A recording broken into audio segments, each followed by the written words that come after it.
ঘুরতে যেতে কে ভালো না বাসে বলেন?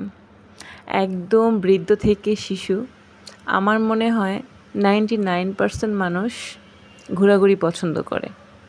খুব কম মানুষ আছে যারা ঘুরতে পছন্দ করেন না। তবে আমাকে যদি কেউ বলে চলো ঘুরে আসি, আমি ৭-৫ না ভেবে একদম যত অসুস্থই থাকি না কেন রেডি হয়ে যাই, চলো ঘুরে আসি। চলেন আজকেও ঘুরতে যাই, আর আমার চোখে আপনাদেরকেও ঘুরিয়ে নিয়ে আসি। কোথায় গেলাম সেটা অবশ্যই আপনাদের সাথে শেয়ার করব। তো আজকে যেহেতু শুক্রবার, শনিবার ২ দিন আমাদের অফ ডে থাকে, মানে আমার মেয়ের অফ ডে, মানে আমার অফ ডে। তো ওর ছেলে আমি ঘুরতে পারি, একটু মন খারাপ করে আছে, কারণ সেখানে অনেক কাহিনী আছে, সেটা এখন না বলি। তো আমার সাথে বরাবরই ভাইয়া আছে। আমরা চলে গিয়েছিলাম আজকে পূর্বাচল নীলা মার্কেট, ওখানে হাঁসের মাংস আর চাপটি পিঠা খাবো সেজন্য। আর আজকের ওয়েদারটা এত সুন্দর ছিল, আপনারা নিজের চোখেই দেখেন কি সুন্দর লাগছে, তাই না? একদম ঠান্ডা ঠান্ডা একটা ওয়েদার। আর এরকম ওয়েদারে আসলে ঘুরে ফিরে অনেক বেশি মজা। আসলে মানুষের মনটা যদি এই বিশাল আকাশের মতো হতো, মানুষ যদি এইভাবে চিন্তা করত, কতই না ভালো হতো, তাই না? আসলে সেটা বাস্তবে সম্ভব না। আমি বলেন, আপনি বলেন, কারো পক্ষে সম্ভব না। আমরা কখনো আকাশের মতো বিশাল হতে পারবো না। তো যাই হোক, কথা না বাড়িয়ে চলেন ঘুরে আসি। চলে আসছি নীলা মার্কেটে, আর নীলা মার্কেট মানেই তো জমজমাট। বাচ্চাদের তো প্রচুর রাইড আছে এখানে, বাচ্চা থেকে বুড়ো সবাই এখানে এসে আনন্দ করতে পারবেন। তো আমার অনেক আগে একবার আসা হয়েছিল, তারপরে আর আসা হয়নি। তো এখন দেখছি সব কিছুই পরিবর্তন। যাই হোক, তো সাফা হচ্ছে নাগরদোলায় চলবে, মানে ওই বড় পৃথিবীটাতে উঠবে। এটাকে কি বলে জানি না, আমি পৃথিবী বলি এটাকে। তো এটাতে আমি আর সাফা উঠবো, তার জন্য আমরা প্ল্যান করতেছিলাম। ভাইয়া বলতেছিল যে যাও তোমরা গিয়ে উঠো। তো এই তো উঠে পড়েছি আমি আর আমার মেয়ে। আসলে আমি এটাতে অনেক উঠেছি, কিন্তু আমার কখনো খারাপ লাগেনি। কেন জানি ওই দিন আমার হঠাৎ করেই মাথা ঘোরাচ্ছিল, জানি না, হয়তো বা অনেকটা পথ জার্নি করে এসেছি এই জন্য। তবে সাফা খুব স্ট্রং ছিল, মানে খুব এনজয় করেছে, তার নাকি খুব ভালো লেগেছে। সে আরও থাকতে চেয়েছিল, কিন্তু আমার জন্য থাকতে পারিনি, কারণ আমার মাথা প্রচণ্ড ঘোরাচ্ছিল, মনে হচ্ছিল যে আমি পড়ে যাব। তো আমি আর সাফা অনেকটাই মজা করলাম।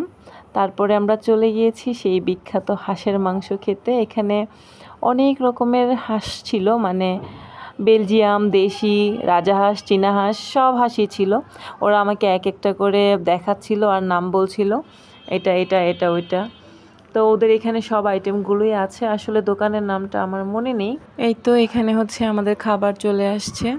এখানে ছিল রুমালি রুটি, চাপটি পিঠা, হাঁসের মাংস, তারপরে ছিল ভর্তা। আমরা নদীর পাশে বসে খাচ্ছিলাম, আর এই পাশে হচ্ছে একটার পর একটা পিকনিকের ডিজে বাজিয়ে বাজিয়ে যাচ্ছিল ওরা। আপনারা নিজেরাই শুনুন।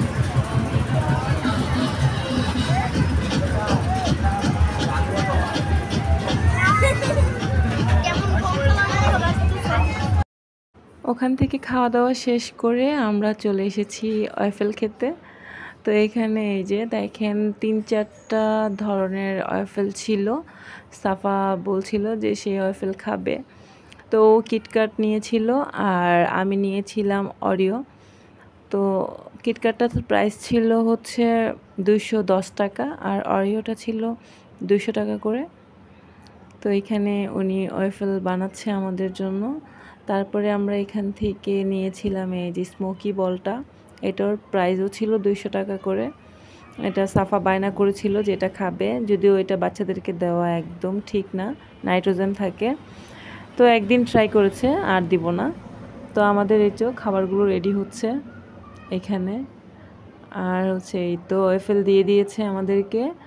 আমি সাফাকে দিলাম যে ধরো, আর ওইদিকে হচ্ছে সাফার যে স্মোকি বলটা আছে সেটা রেডি করছিল। এই যে চলে এসেছে আমাদের স্মোকি বল। এটা হচ্ছে সাফা খুব এনজয় করেছে, অনেক বেশি মজা করেছে সে এটা নিয়ে।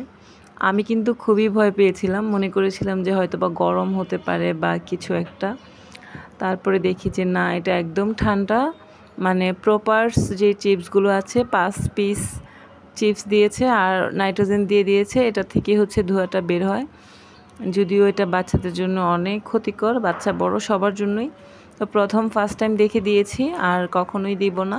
আসলে কোনো কিছু যখন ফার্স্ট টাইম ট্রাই করতে চায়, বাচ্চারা অনেক আবদার করে, তখন আসলে না দিয়ে পারা যায় না, মনের সাথে যুদ্ধ করে হলেও দিতে হয়। এই তো সে আমাকেও খাইয়ে দিচ্ছিল দেখেন, আর অনেক এনজয় করছিল যে মাম্মি, এই নিজে থেকেই বলেছে যে মাম্মি আমি আর এটা কখনো খাবো না। তারপরে আমরা ওখান থেকে মিষ্টি খেতে চলে এসেছি। এখানে হচ্ছে বৌদির সেই ভাইরাল দোকানে চলে আসছি, মিষ্টির দোকানে।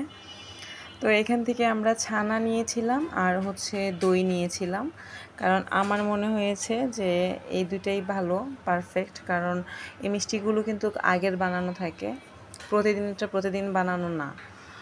তো এখানে অনেক ধরনের মিষ্টি ছিল, তো আমি নিয়েছিলাম ওই গুড়ের যেই ছানাটা আছে ওইখান থেকে, আর হচ্ছে দই নিয়েছিলাম। তো আমরা মিষ্টি খেয়ে তারপরে বাসার দিকে রওনা হয়ে গেলাম।